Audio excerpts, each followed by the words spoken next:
So for Ode to Joy, I'm going to show you the picking, which is the main melody of the song, but I'm also going to play two different options for the chord progressions. I recommend learning them both because they're actually both really nice.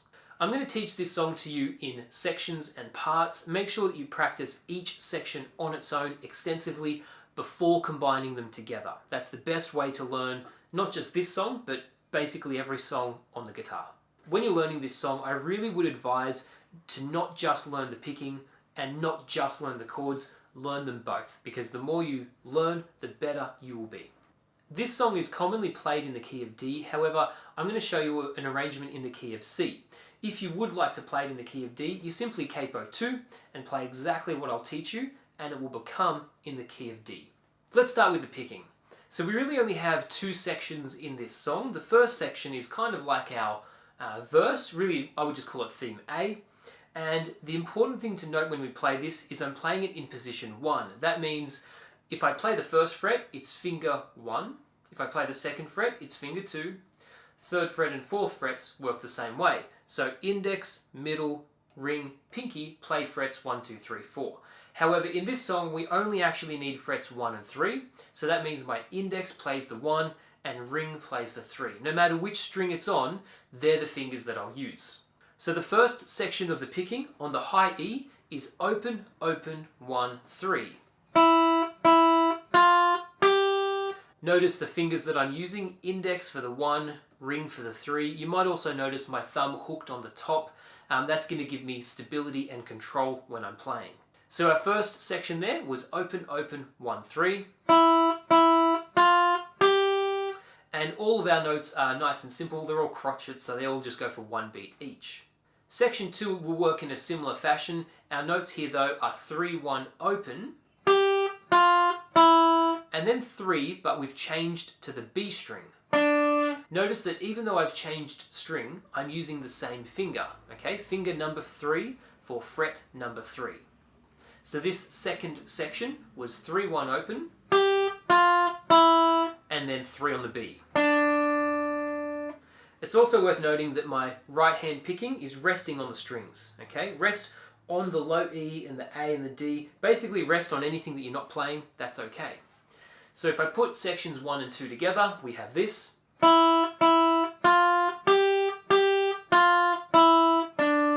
Then section 3, staying on the B string, I go 1, 1, 3, and then the high E is open.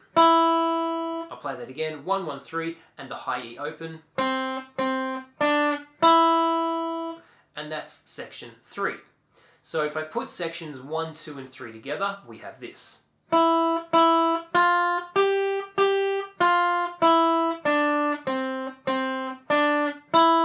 And all of our notes so far are just crotchets. They all just go for 1 beat each. Really simple for the timing. Once again, make sure we're using the right fingers. Fingers 1 and 3 for frets 1 and 3. The whole reason I teach this song, aside from it sounding nice, is to help people learn how to use those two fingers, because in guitar, you have to learn how to use those fingers. So putting sections 1, 2, and 3 together should be your first priority for this song. Once you get that, you're actually almost finished with the whole song. So sections 1, 2, and 3 become this.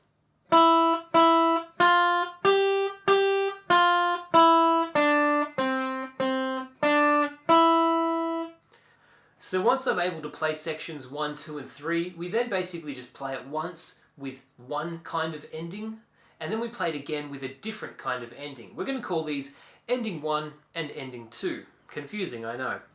So ending 1 is this. And that on the high E is open, and the B, 3, 3.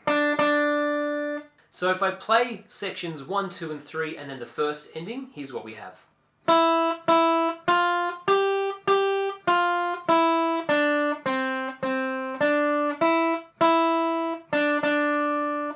Notice that I'm using the ring finger for that 3. Very important that we do that. I then go back and repeat the first 3 sections, so sections 1, 2, 3, but this time I don't play the first ending because it's not the first time that I'm playing it. Instead, I play the second ending. The second ending is this. B string, 3, 1, 1. So the second time I'll get sections 1, 2, 3, and then the second ending, which will sound like this.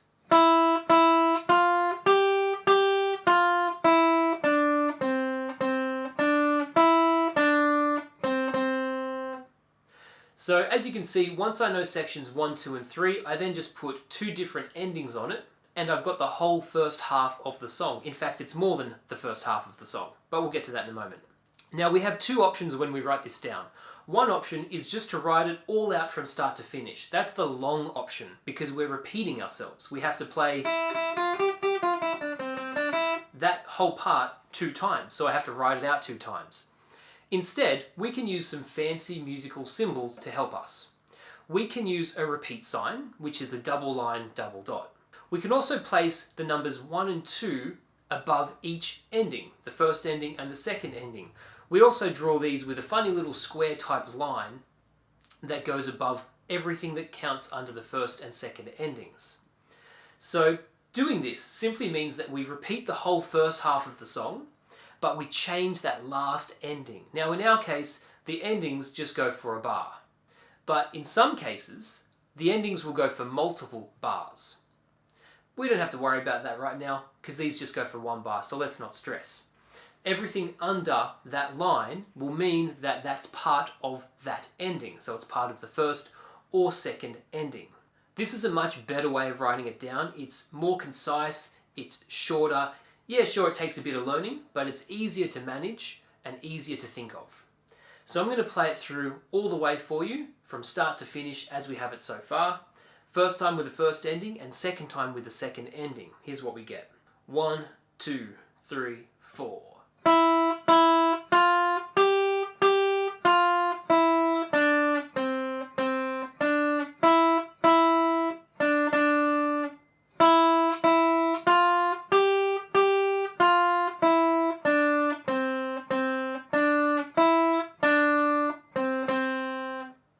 Notice that the second time I didn't play endings 1 and 2.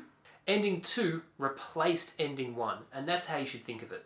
A common question I'm asked is, so the second time, do we play both endings? And the answer is no, because the first ending is the first ending. It's not the first and second, it's just the first ending. So we play it once with the first ending, once with the second ending, and then we move on to whatever comes next. Some songs will have more than just 2 endings. They'll have 3 or 4. It really just depends on the song. In our case though, it's just 2. And that's all of theme A. Now we get to look at theme B. Theme B is a bit harder. We're going to break it up again into sections. The first section is the B string, 3-3, and the high E open. Notice that I'm using the ring finger for the 3. So that's the first section, really simple. The second section is 1-3 on the B, and the high E, open 1, open. So I'll play that together. And that makes section 2. Let me play these 2 sections together for you.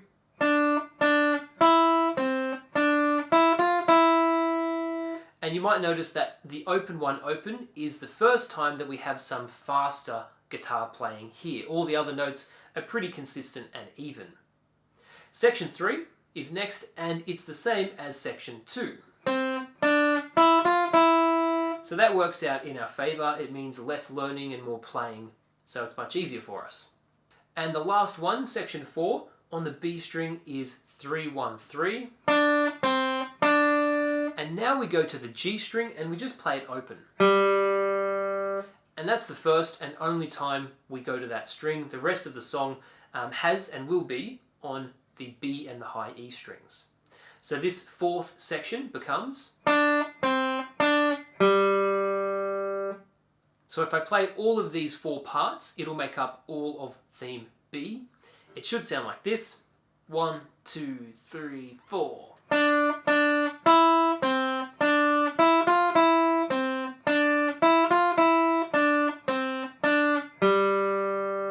Then we go back to theme A, and it's almost exactly the same as before. This time though, we don't have endings 1 and 2, we just have ending 2. So there's no repeat sign, there's no alternate ending signs with the numbers and this little square bracket or anything like that. We simply play what it says from start to finish, but you'll notice that it's the second ending that we previously played here for this part. So it should become.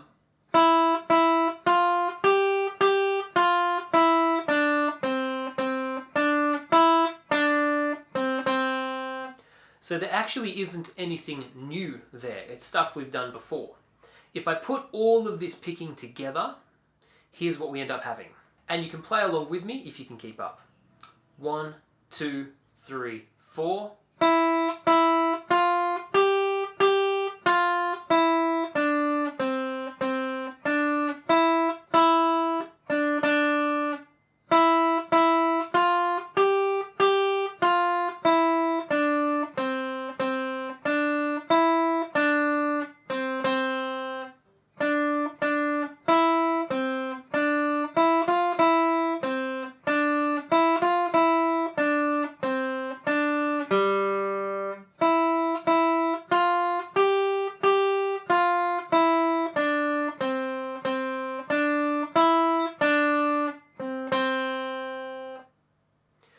I'm often asked about pick direction for this song. Which direction should I be picking?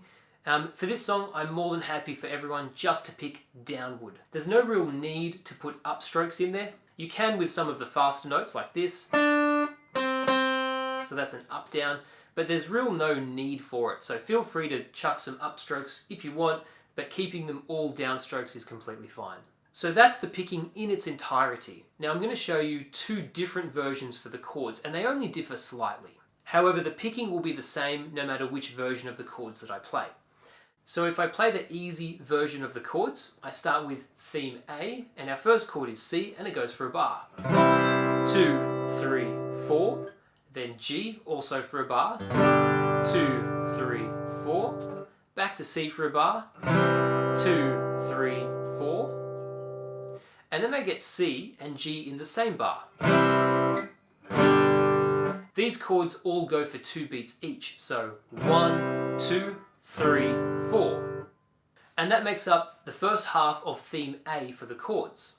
So if I put that together, 1, 2, 3, 4, 2, 3, 4, 2, 3, 4, 2, 3, 4, 2, Now it's very common for students to want to change where they had those 2 C chords in a row. They want to play C and then go to something else, so just keep an eye on that, make sure you do have 2 C chords in a row.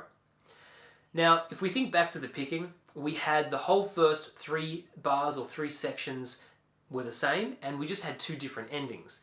It'll work in the same fashion for our chords. So we start with C, then G, back to C, but this time we have a different ending. Instead of C and G, it's the opposite. It's G then C.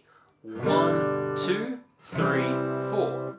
So this second run through should become 2, 3, 4, 2, 3, 4, 2, 3, 4, 1, 2, 3, 4. And that makes up all of theme A for our chords so far. If I play that much all the way through, we should have 1, 2, 3, 4, 2, 3, 4, 2, 3, 4, 2, 3, 4, 1, 2, 3, 4, 2, 3, 4, 2, 3, 4, 2, 3, 4, 1, 2, 3, 4. Now I go to theme B. Theme B is different. All of our chords here go for half of a bar each. We start with G and we have G, C. So 1, 2, 3, 4. Then it's the same again, G, C. 1, 2, 3, 4. This time it's going to change, G, E major. So 1, 2, 3, 4. And then we get C, G. 1, 2, 3, 4. So those chords were G, C, G, C, G, E, C, G. Sounds like some kind of tongue twister, I know. With that E chord, make sure you're playing E major, not E minor. Whenever I say E to a student, they always go to E minor. Not the case for this, E major.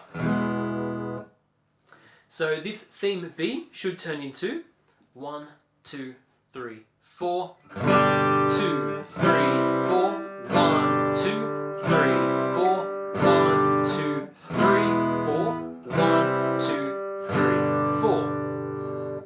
Then I simply go back to theme A, playing it this time only with the second ending, which is exactly what we did with the picking. So that becomes 2, 3, 4, 2, 3, 4, 2, 3, 4, 1, 2, 3, 4. As you can see, it's quite a repetitive song. Theme A at the start and the end is basically the same, and theme B in the middle is the same chords with a small exception for the E. If I play the chords all the way through from start to finish, theme A, then B, then A again, we should have this, and feel free to play along with me. 1, 2, 3, 4, 2, 3, 4, 2, 3, 4, 2, 3, 4, 1, 2, 3, 4, 2, 3, 4, 2, 3, 4, 2, 3, 4, 1, 2, 3, 4, 1, 2, 3, 4, 2, 3, 4, 2, 3, 4, 1, 2, 3, 4, 2, 3, 4, 2, 3, 4, 2, 3, 4, 2, 3, 4. Something else I need to mention is that when we go from theme B back into theme A, we're coming out of a part where the chords go for 2 beats each because they're half a bar each. Then in theme A again, they go for an entire full bar each. That's 4 beats. So it's really common for students to want to keep playing their chords there for 2 beats each. Make sure they go back to being a full bar. Otherwise what happens is they come out of this bit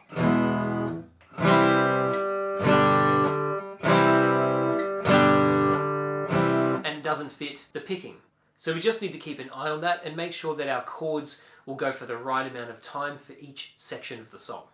So that's option 1 for the chords, definitely the easier option. Option 2 is slightly fancier, not much, just slightly, and it sounds maybe a little bit better. That's really up to you to decide.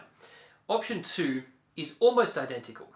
We start in theme A and we have a C, then a G, but this time it's A minor. But then we have a C G, which is the same as the first ending.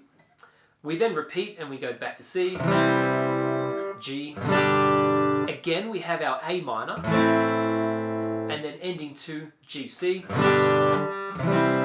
So all we've really done there is change the second C chord to an A minor. Everything else is identical to the first option.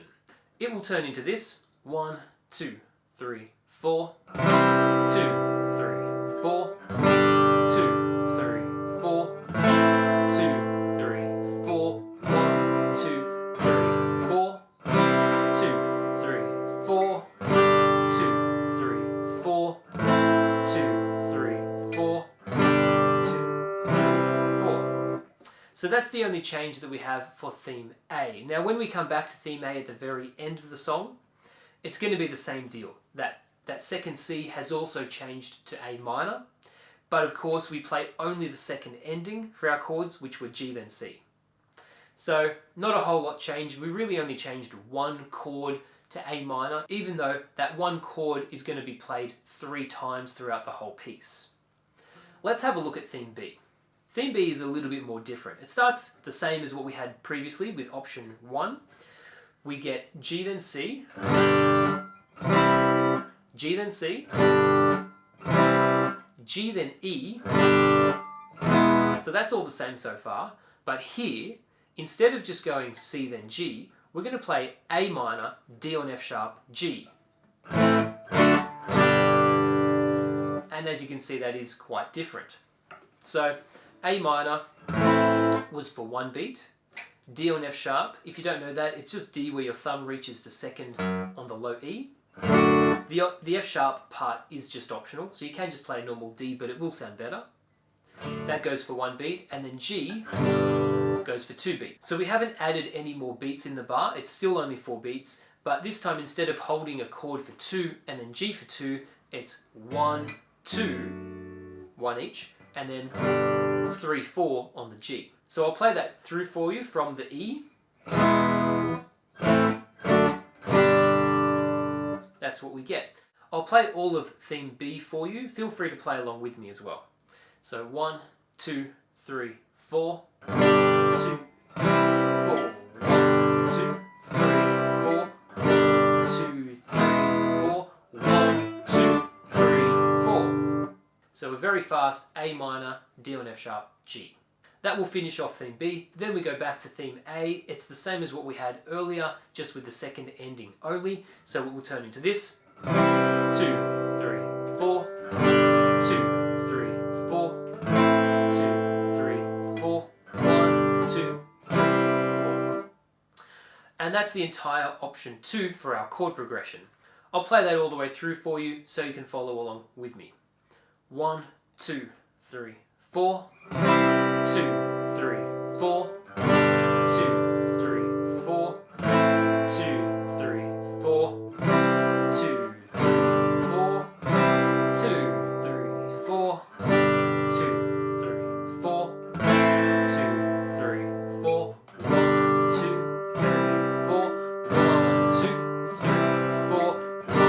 4, 1, 2, 3, 4, 1, 2, 3, 4, 2, 3, 4, 2, 3, 4, 2, 3, 4, 1, 2, 3, 4.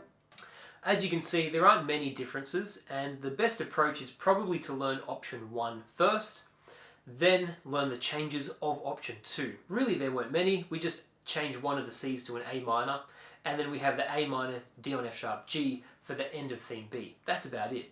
They're only small changes, but they go a relatively long way into making the piece feel quite different when you play it.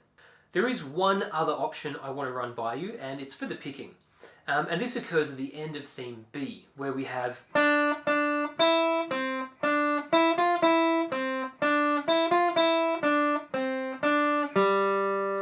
that open G.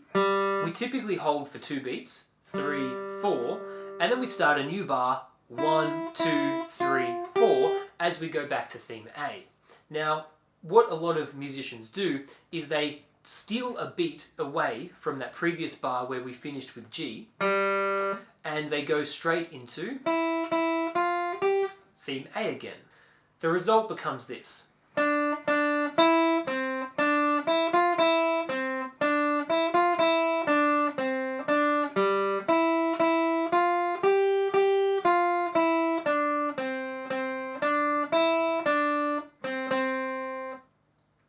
Did you notice that the open G then went straight to the high E for the restart of theme A? You can do that if you want. Personally, I don't really like that way of playing this song, so I'm not going to play it like that in any of the playthroughs or anything like that, but I just want you to be aware that that is a change that people often make.